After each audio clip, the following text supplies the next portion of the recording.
Welcome back to Financially Sparkling. I'm financial coach Sparkle, aka Karma Soleil, and this is my free online course where I teach you to fire in your finances and to sparkle in your life. As always, get your notebooks and let's get into today's topic. So today's topic is about why you're broke and some of the habits that are keeping you poor. Now, being broke is a very subjective thing, and everyone's reasons and circumstances are not the same. There are a variety of reasons a person can be broke, and some of those reasons are not even their fault at all. You have court rulings and judge decisions, company decisions, policy changes, and so on.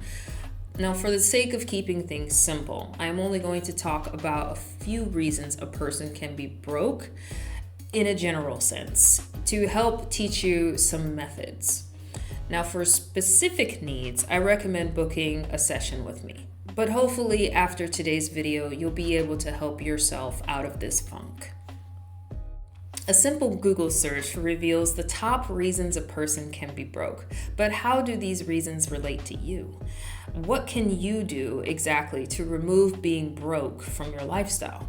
So let's start off by looking at a few of these items from the list from Google, and then I'll explain how you can apply what I like to call fate to get out of a broke lifestyle. So Google says the reasons you are broke is because you have no goals, you lack an emergency savings, you have no budget, you're living beyond your means and overspending, like Ubers, delivery, haircuts and beauty, and so on. You're not investing, you have too much debt, no financial literacy or financial education, little to no savings, financial stress, no retirement planning, you have income problems, you need to earn more, you're paying high fees and interest rates, and you're ignoring your debt and having poor management. So how can we fix these problems? Well, first we need to understand the emotions you are having that relate to being broke.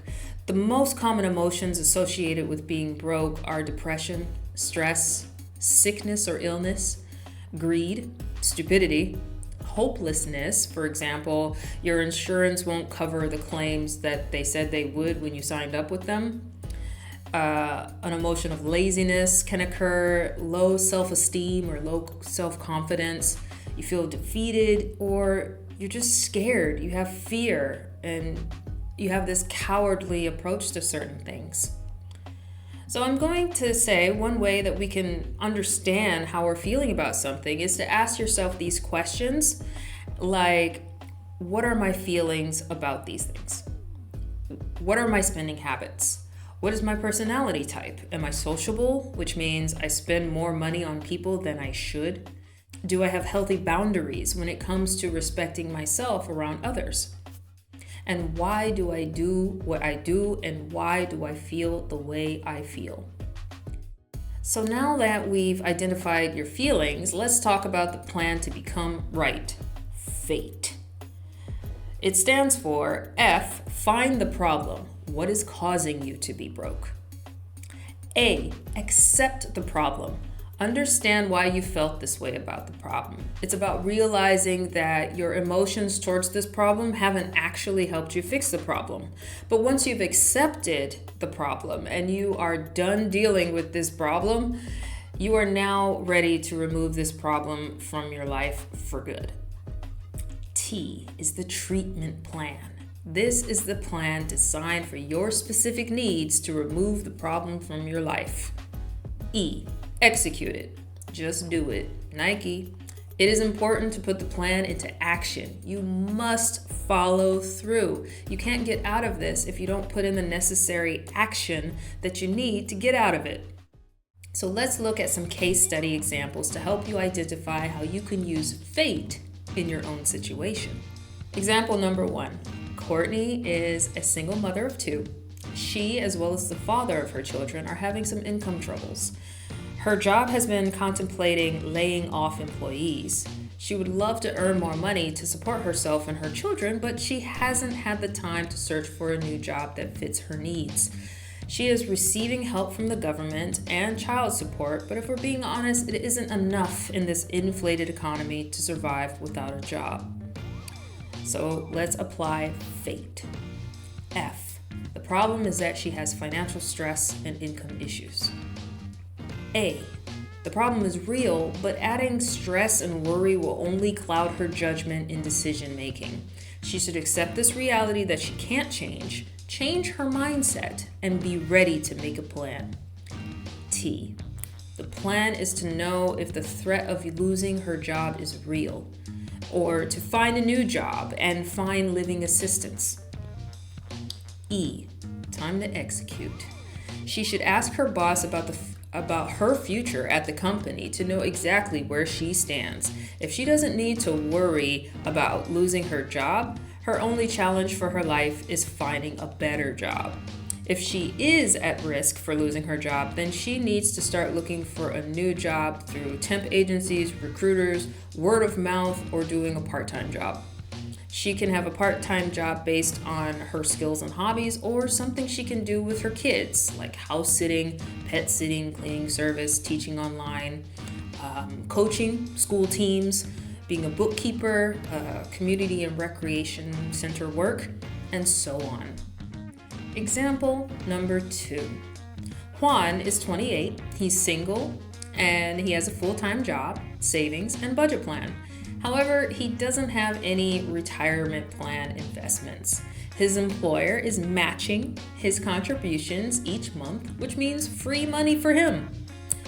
Juan doesn't feel like it's important or a problem that his money is just sitting idly in a retirement account. It's not going anywhere, it's just sitting there. So while it's true that his contributions are increasing solely on the contributions from his employer, it's also true that he's not doing anything to increase his retirement money. He is treating it like a traditional savings account instead of earning approximately 4% more each year by investing them into ETFs or mutual funds. Let's talk about fate. Juan's problem is inaction. He doesn't have education, understanding, or maybe he's just not interested in doing more. A. Juan should know and accept that he has done nothing to change his situation. His inaction will result in lower returns in his retirement, and he should accept that as a future possibility if he chooses to continue to not take action. T. He should learn about investing into his retirement plan first. Education and knowledge is the key here. He needs to educate himself and understand what's going on. So after he has learned, he should make a retirement amount goal, the amount of money he wants to have once he reaches retirement age. He should design that plan and choose the best stocks to start with for his retirement account. Now, a financial advisor or certified coach can give you more information on this. E. Set up automation to invest his contributions automatically each month into the funds that he has chosen. Review it every month to make sure that he is where he needs to be according to his retirement goals. You have to monitor your accounts when you're doing this. You want to make sure that the money is making money, okay? You gotta take accountability and responsibility for that. But after seeing some of these examples of fate, I hope that you'll be able to use this guide to help you understand your habits that might be keeping you broke and how to overcome them. Well, that's it for today, but you can find all of this information on my website. The link is in the description below.